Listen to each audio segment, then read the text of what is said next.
In today's video, I'm going to talk about why I pulled off the iKon2 off of the Goblin 380 and put on the Maxx Flybarless gyro, and why 5 years ago when I did the setup video, this helicopter still has not seen any air, and now we're going back and putting the iKon2 on there.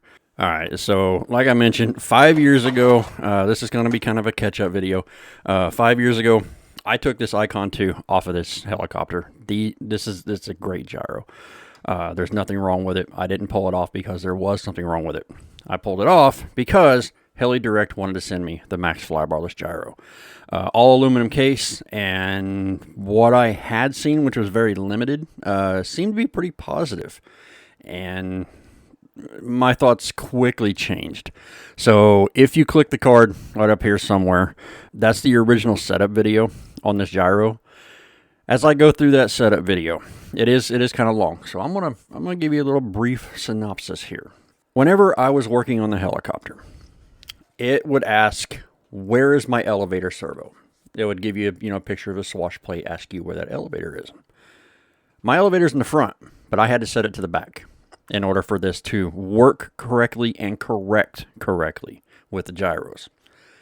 Then it asked me on the swash plate on this helicopter, up swash is positive, down swash is negative.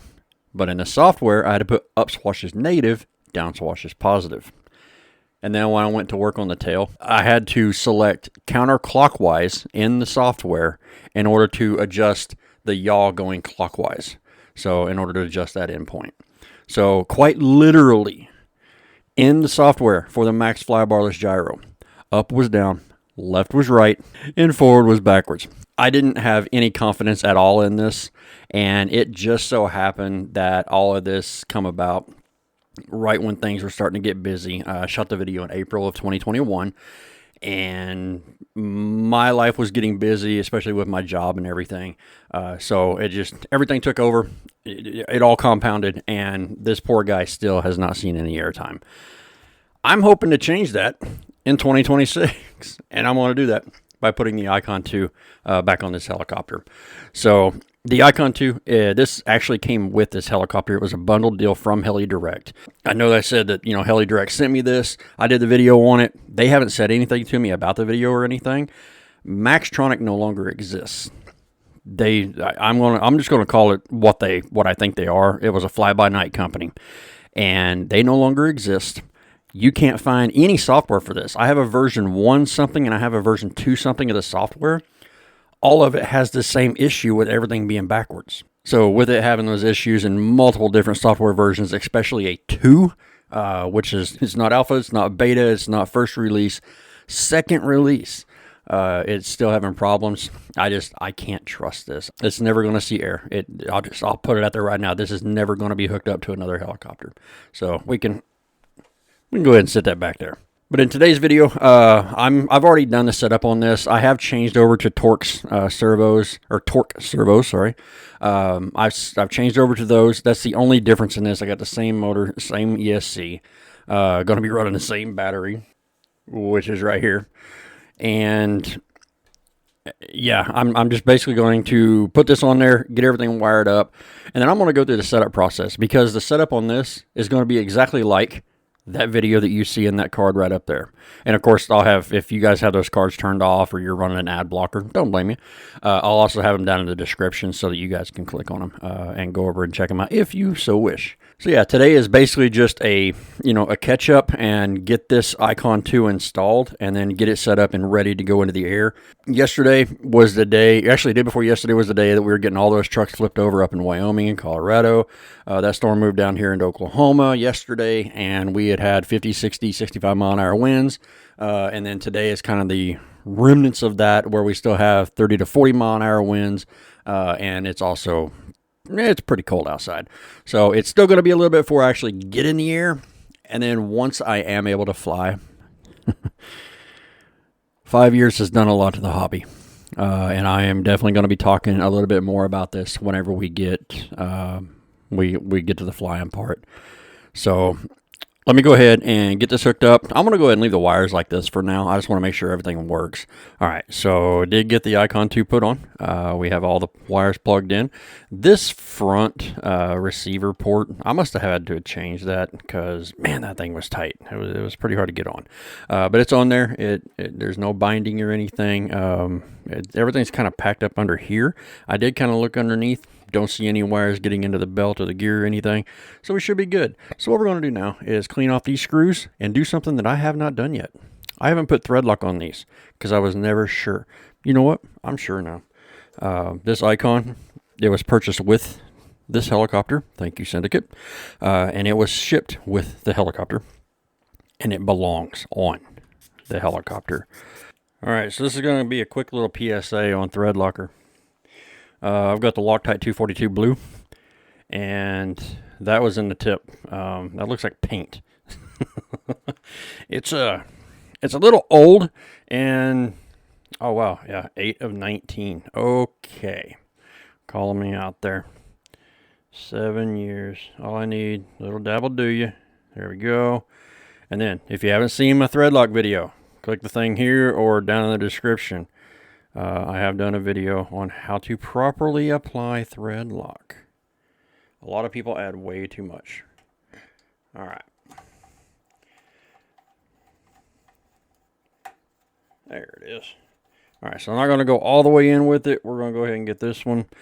I haven't put thread lock on these before, and I did just clean the bolts off, which is what these two black spots are. They were pretty bad. I have never put thread lock on here because I have never been sure that I'm going to leave a gyro on this helicopter. I'm sure now.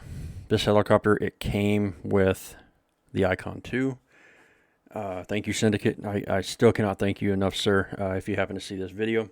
And this is where this iKon2 belongs. It is right here on this helicopter, and it will not move again. All right, so there we go. Got that tightened down. This iKon will never come back off of this helicopter unless it goes bad. That's the only reason this iKon is coming off. Thanks to Syndicate. He sent this to me, the helicopter and the gyro. It was a combo deal, and I honestly cannot thank you enough, Syndicate. Thank you, sir. All right, so got the gyro plugged in, and now we're ready to do a little bit of setup. I know I said I wasn't going to go through the setup, and I'm not going to go completely through the setup. But I figured this was important. All right, so we'll go ahead and double-click the iKon.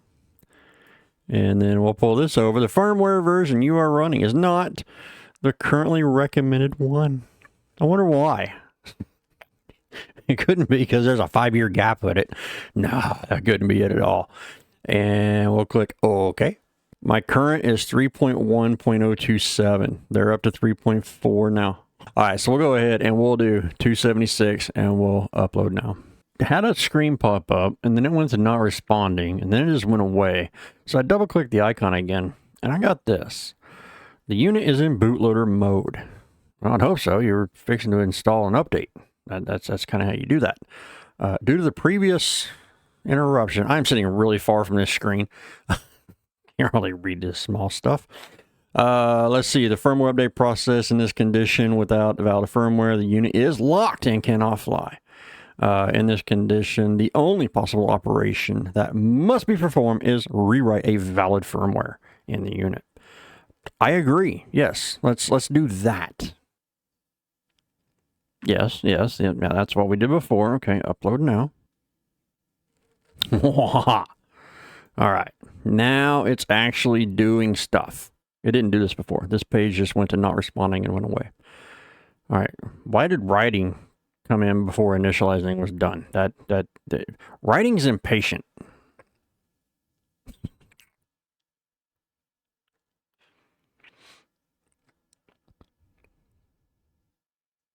See, checking, he waited.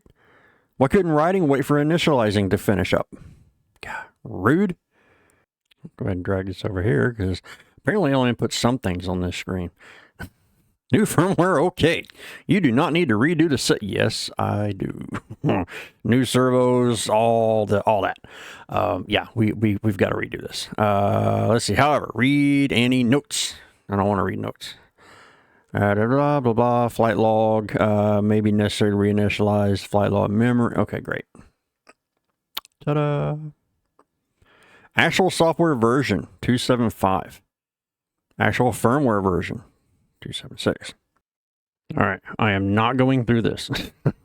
I promise. We're just going to skim through it. I'm not going to stop and do any setups or anything. I'm just curious of where this gyro actually is right now. So, don't need to copy that. We'll just click OK. And where we at? What? Bottom left wires back. Not even close, Holmes. It's supposed to be up here. We are on the right receiver. So, cool deal. Already did all this. Radio. Don't have it plugged in or turned on. All right, so clockwise rotation, yes. Servo 1 is forward, yes. Or elevator is forward. Yeah. Okay. 76333. I actually need to look up this tail servo and find out what it is. I'm pretty sure the cyclic, actually I need to look those up too, because I'm kind of starting to think these might be 760s. Interesting. So on the cyclic servos, they can be 1520 microsecond at 333, or they could be 760 microsecond at 560. Now, the 560 with 760 US needs the T-Box program card. So, with that being said, we can put it on that, because that'll be just fine. I don't have the program card for these servos. All right, and the Torque CL0604T is a 760 560, 760 microsecond, 560 hertz. It does say on here that this can only, for helicopter rudder usage only. Okay. Sure. Well, there's Burger King around here, and this software is going to have it its way. All right, what do we have here? We have, okay, I'll do all this later. I'm not worried about that. Not worried about that. And we are on 2 blades, C, and 380, C. Okay, this is still set up for this helicopter. That makes me wonder why this was so far off. That's weird. This I'll have to set up with the radio, and then of course this with the radio, and yeah. And we'll do all that once I get done with all of it. All right, so like I said, I wasn't wanting to go through the entire setup. What I was wanting to do is, with the video where I set up this icon already, I wanted to basically come in and see what the differences were between those servos and these servos. And it looks like the only thing that's a real difference was the tail servo. I set it to a little bit higher frequency. These are high voltage servos. I could go to, what is it, 8.4 volts, I think it said. Yes, 8.4 volts. So, and this tail servo is a 0.04 at 60 degrees at 8.4 volts, 0.06 at 6 volts. So I could run it at 6 volts and it'd be just fine for my fly style. We all know, if I hover, I'm doing great. So, but no, I wanted to do a catch-up video with you guys. I'm sure you guys have seen the posts that I've been putting out where I had this helicopter on there. I'm sure you guys had seen the shorts that I was putting out that had this helicopter, and as well as the Augusta. And I wanted to do a longer video to where I could actually talk a little bit to kind of catch you guys up on what had gone on, just with life and whatnot. And then, of course, the Maxx gyro. We will be getting into some more of why, although this helicopter will fly, you guys unfortunately will not see it. So if you want to know a little bit more about that, definitely do all the YouTube things, and yeah, stay tuned for more. Do want to thank everybody for watching. You guys have yourself a wonderful day. Stay safe.